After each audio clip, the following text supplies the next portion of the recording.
Aji Gemak Kipu. Aji Gemak Kipu ya aji pengasihan tingkat tinggi lur.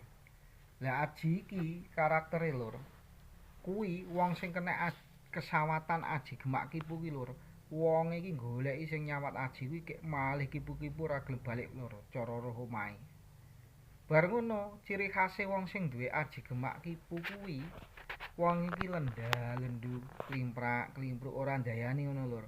Tapi lek dilokne lur, bayah wong iso kipu-kipu goleki lur, kaya gemak kipu nanggek sanding. Kae kebon tebu ngono kae lur. Mulane dulur-dulurku kabeh bener saiki wis jaman modern, jaman milenium, tapi aja lali lho lur.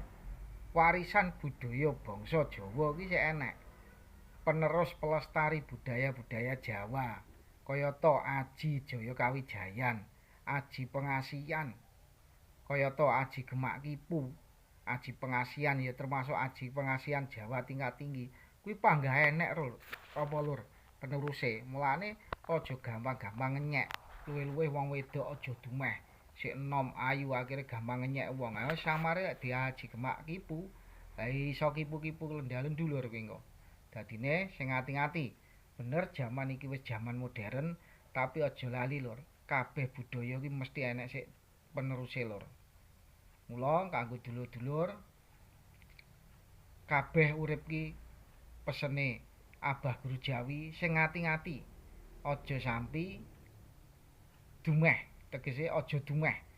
Aja dumeh nom, dumeh ayu, dumeh ganteng, dumeh rasa. Wong sak rasa-rasane wong lur, kuwi mesti enek sing ngalahne. Sak ayu-ayune wong mesti enek sing ngungkuli.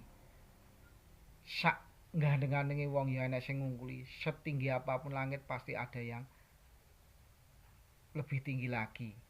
Sak jerone bumi ya enek luwih jerone. Mula lur pesene Abah kabeh dulur sanajan iki wis jaman modern aja lali lek iki tanah Jawa lur.